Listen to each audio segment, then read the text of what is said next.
we were asked before, what's the good part of AI? There's amazing stuff. It's really going to change our lives to the better in many, many ways. First and foremost, in health, we're going to lead longer lives, better lives, much higher quality of our health, especially as we age. So it's going to change that. It's going to allow us amazing, pinpointed education for kids, because it's going to have the perfect teacher that at every moment knows every child exactly where her problems are, where her challenges are, how to explain in the best way, how to reinforce. We're going to have new materials. It's going to change our lives in many, many ways, and it's scary. It's scary. Also, the Industrial Revolution was scary, because until then, you grew up in your village, and you basically, that's what you knew. And suddenly there's trains, so you can go see a city like London for the first time. And it's scary, but obviously we're happy that the Industrial Revolution happened. What I want to do over the next few minutes is give you a perspective of a head of state. In my previous life, I ran a couple of cybersecurity companies, so I also have that perspective. As also defense minister of the state of Israel. I want to share with you where AI is now, where it's going, and what it means to us, and what we need to do. AI is getting smarter every day. It's getting smarter. Right now, the degree of intelligence of AI would be, I would say, of college students, mostly, across most fields. The most advanced AI models right now are pretty good in many things. They're not the smartest person you've ever met, but they're smart. They're smart. The way the model companies, the fundamental or frontier model companies, are making it smarter, and I'm talking about Meta, Google, OpenAI, etc., there's three parameters that they multiply each other, and they're working on all three. The first one is more compute, okay? So more compute, more data centers, more GPUs. Later on today, NVIDIA is gonna announce its earnings, and we'll see how many GPUs they've sold. And more compute means smarter AI, though it's a logarithmic function. So I'll just try and illustrate. Let's say you multiply the compute 4 times, you're not going to get 4 times the intelligence. You'll get maybe 1.5 times the intelligence, or 40%. So there's a diminishing return, yet still more compute is smarter. And that's why this year we're looking at about $450 billion that the companies are going to spend this year on data centers, GPUs, et cetera, Next year, talking about roughly $600 billion, and within a couple of years, the annual expense just of data centers and compute for AI is moving towards $1 trillion a year. The second way to make AI smarter is more data and better data. Now, all the LLM companies have already long ago swallowed the whole internet. The internet's there, but they need more. They need, and just think about it, AI is like a baby. The more you expose that the baby doesn't know anything at the beginning, but he has a potential. He has a neural network in his brain, but if he's placed in a dark room for his whole life, he won't know anything. But if he's exposed to 8 languages and to physics, etc., it'll get smarter. So now there's the big race for data. Each company has its own unique advantages. Google has YouTube, which is a tremendous amount of video.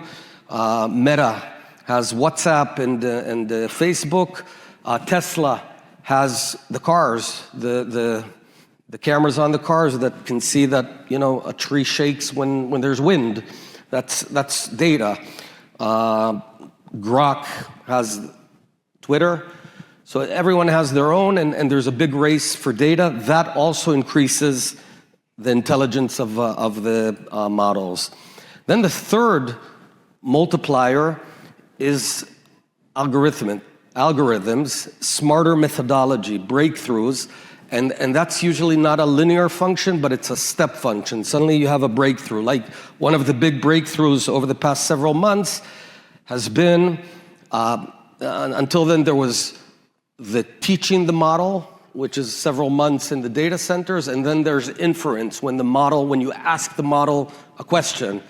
Now they've added one little feature, which is time to think. And it turns out that if you give the model, the model doesn't need to answer right away, but you give it even 15 seconds to think, it can improve the quality of the answer about 2 orders of magnitude. So that's a breakthrough.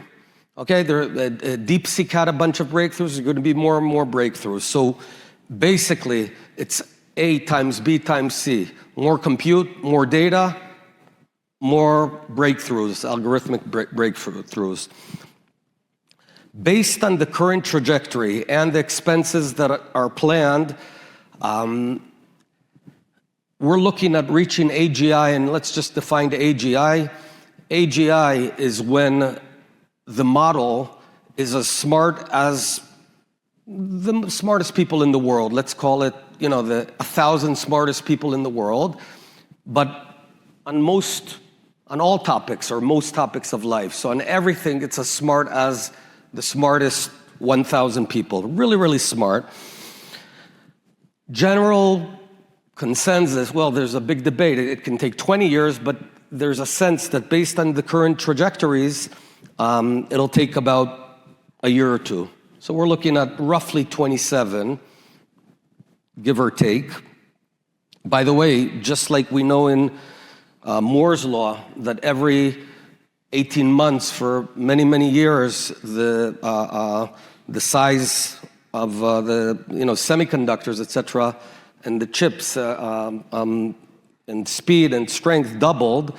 There's the Altman law, the Sam Altman law, which says in AI, and this has been the case over the past 6-7 years, every year it gets cheaper by a full order of magnitude, 10 times.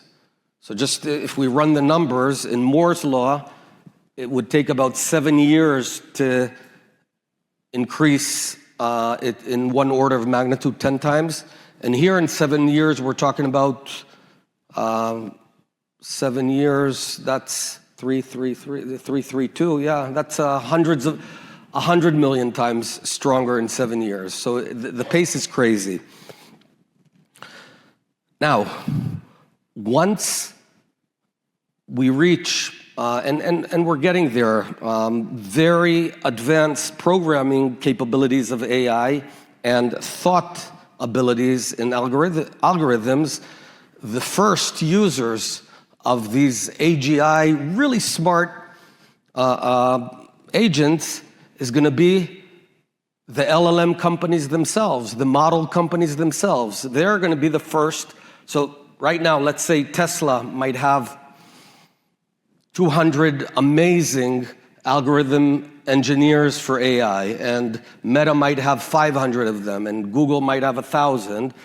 But once they reach that level of intelligence, that the AI itself can be as smart as the engineers, the algorithm engineers in Meta, they'll hire, let's say, 100 million of them, because it's just processing power. And then we enter a moment that is called the intelligence explosion, because then the pace, you're not just going to have some brainy combination of folks from India, America, Israel, China sitting together. You're going to also have 100 million really smart agents that are developing new breakthroughs. And then we're entering, like, the shit hits the fan. That's a crazy moment. And then we're going to, and this is speculation, but it's supposed to happen over the next few years. We're entering the era of superintelligence. Now, what is superintelligence, and let's talk about intelligence. Let's for the sake of simplicity, say that, just talk about IQs. All right, let's say AI was at 100, 120, 140. In superintelligence, it could be at 400. Now, what does that mean? What does 400 mean? In intelligence, you could be better at something, all right? You're smarter at physics, so you'll be much, much smarter at physics. But that's just one layer. The real layer, there's something that is called emergence.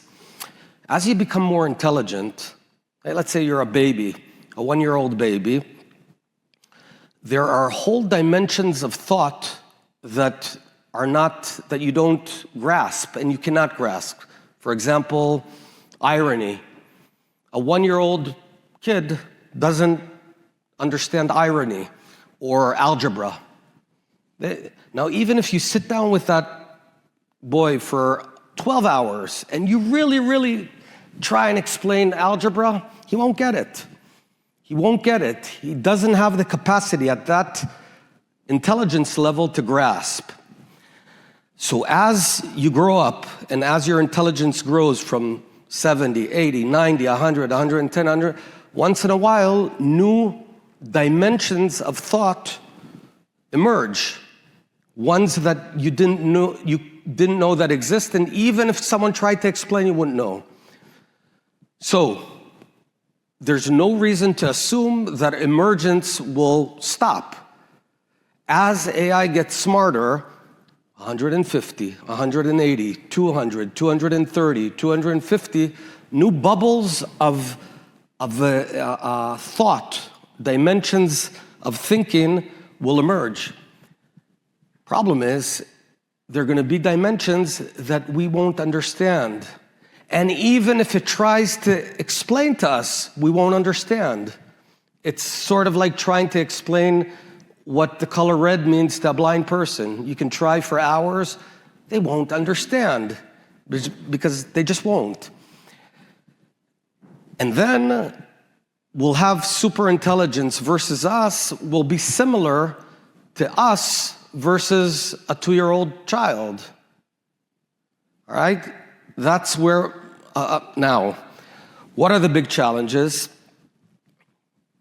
Basically, at macro level, there's 2 huge challenges of AI at a geopolitical level and global level. The first one is the race to the arms race.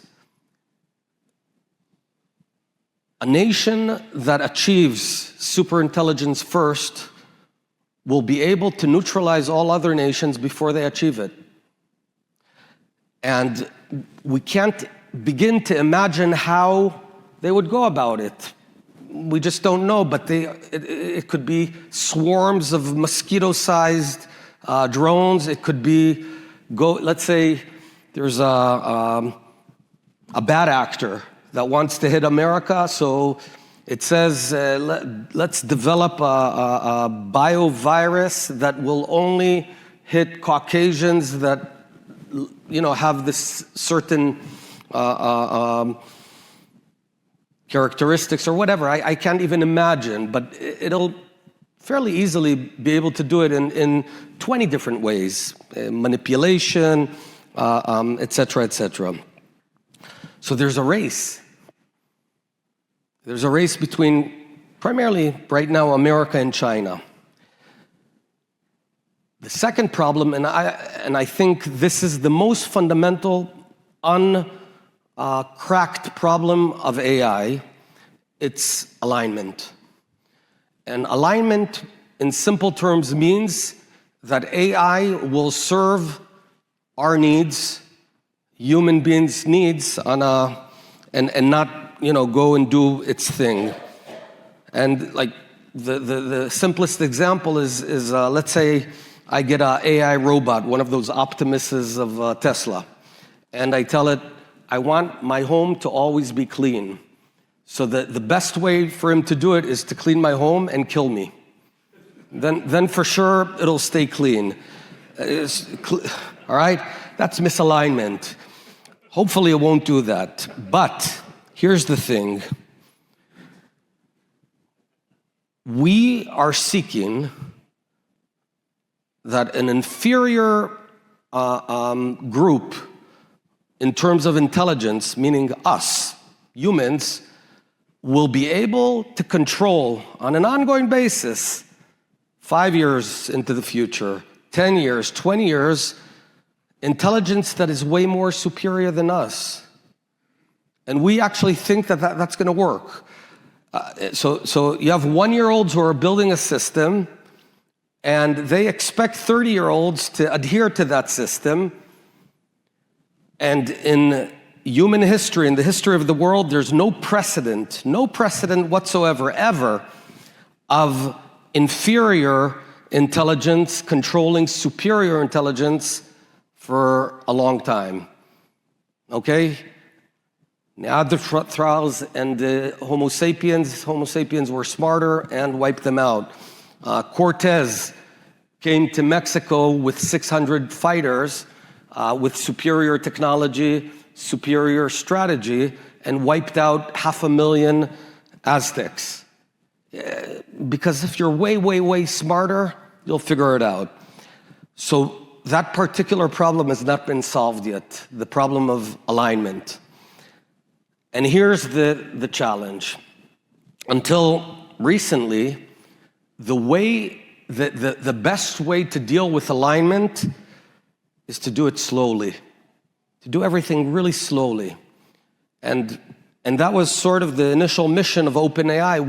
We know that AI is coming. We want to introduce it at a pace to allow society to build the guardrails. And that makes sense. But what happened was something called competition.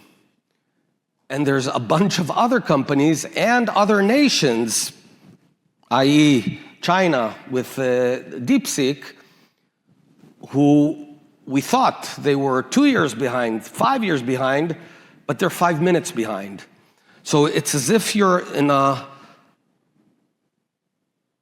on a road race, someone's after you, trying to come to you, and but you're driving on very slippery winter roads with oil and all that. So let's say you have a month advance of your competition, you'll drive slowly. You can afford to drive slowly on that very slippery road. But what if the competition behind you with a rifle or something is just 1 minute behind you? Suddenly you're told, oh no, they're not a month behind, they're a minute behind. So you're gonna have to press the gas and speed, but then you might lose control. All right, so that's where we are. That's where we are right now. The big AI companies are speeding forward, and the force of competition has lowered the degree of the guardrails that they're putting in place, the degree of investment in alignment. So the ratio between their alignment and security teams versus the product teams has changed. They want to run forward. Everyone wants to be first to frontier. 48 hours ago, Grok released a version which has crazy stuff there, crazy stuff that, adult content, talking to people, and it's like, it's the single biggest download in the world right now. So everyone's speeding forward.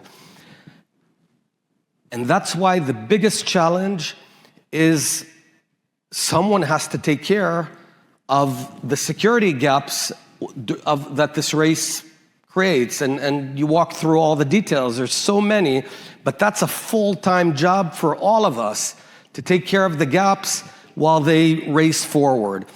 And given that AI, and especially superintelligence, is such a potent, powerful secret sauce for any nation, this is more sensitive, in my opinion, than Project Manhattan during World War II and the race between the Nazis and America.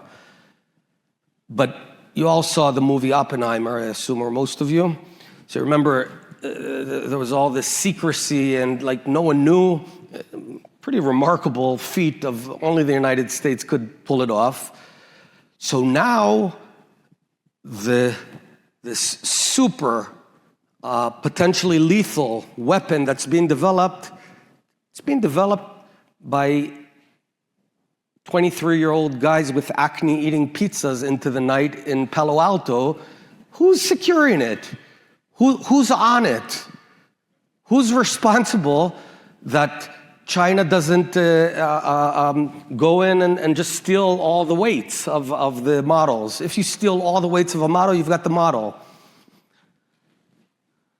No one. So that's where we are right now. And it means that the United States of America has to take leadership. There's no one else that can. No one else can take leadership of this project. Has to get on top of things and find the right balance between speeding forward so we have an advantage on totalitarian countries, on bad players. America is a good player, has always been. But also using that leverage, go and arrange a global framework of an arms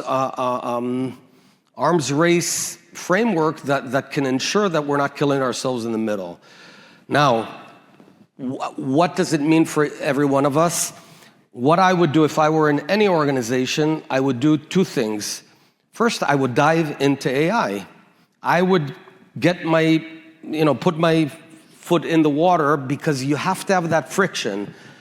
Even if it, at this point, creates some degree of risks, and obviously there's mitigation to those risks. I would get the best security companies. Obviously, Lasso is the best, but I'm not doing any self-promotion. I'll just tell you that when I finished as Prime Minister, I was approached by about, I would say, 80 different companies in Israel, and I chose Lasso because it's the single best team in the state of Israel, with the best scientists, the best engineers, that, they did all those weird stuff that people sometimes read. And by the way, if someone's impolite, do not turn on your pager today. Don't. There are some slow responders here. And I would not evade it. I would engage with it, because it's going to be this ongoing process of development. You always want to be on top of it, so you can't hide from it. You want to be part of it. And I know this has been a bit scary, just a bit, but the upside of AI is huge. I am still optimistic that society will be able to respond in a good way, but we're all going to have to work really fast and very focused on an ongoing basis to ensure that this is a boon to the world and not something else. So I want to thank all of you. If we have time, I can take one or two questions. We don't have to. Yeah, go ahead. A lot of the conversation today has been about IT, OT, think about other innovations, fintech, followed by prop tech in the real estate world. So there's the aspect of technology, and there's the rollout. How much of integration of AI and appreciating the super intelligence do you see as implementation versus advancement? What was the last word? I think that's a wonderful question. I think that precise friction between implementation and the core technology, those are the most important people, the intermediaries, the implementers, you, because you're going to be touching the technology, but also feeling the implications. There's never been a product that is sent out to the market with so little ability to anticipate its repercussions. Never before. I mean, when you ship, I don't know, a Star Wars game or a Nintendo, or when you ship a vacuum cleaner, there's a limited range of surprises that can happen. And here, man, it's stuff that there's no way the designers can begin to fathom where it's going to go to. And that's why the most important people in this process are you, the integrators, the people who need to implement it and provide feedback, not only back to your own organization, but back to the model developers and the application providers. Yeah, go ahead. So I think you're talking about these topics. One of the ones that we talked about is the ability to implement strategies while maintaining risk at the appropriate level. I know Israel has done a great job with the bubble systems or AI systems with the AI back edge. As you guys take through the right stuff, like yes, is that not? That's a wonderful question. It's incredibly difficult because it's really scary stuff. You know, I can tell you that a scenario that I'm positive is going to be part of the next war, for example, is swarms, let's call it 20,000 drones that are autonomous. They're not managed remotely, they're autonomous. Go kill as many bad people as you can.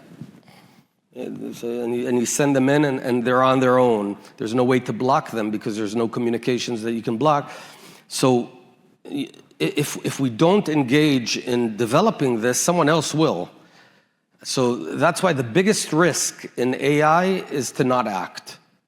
The single biggest risk is to not engage because someone else will and you'll be behind.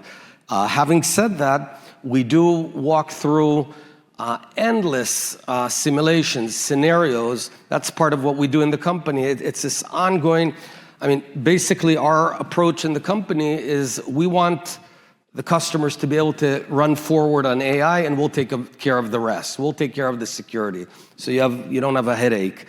But the way we do it is by a lot of friction and we see what happens and we have human beings and AI design the patches and solutions for all of that. It's a managed service. You don't need to just, you wake up and it's upgraded. So the biggest mistake is to say, you know, we're going to be really careful, we're going to do it really, really slowly, and then you'll face it without having prepared yourself. It's sort of like the antibiotics and the race, where you always want to make yourself immune. Take one last question. Yeah, go ahead. Thank you for speaking with us. If you're also not almost a cyber offensive, what can Israel or Phoenix use the United States land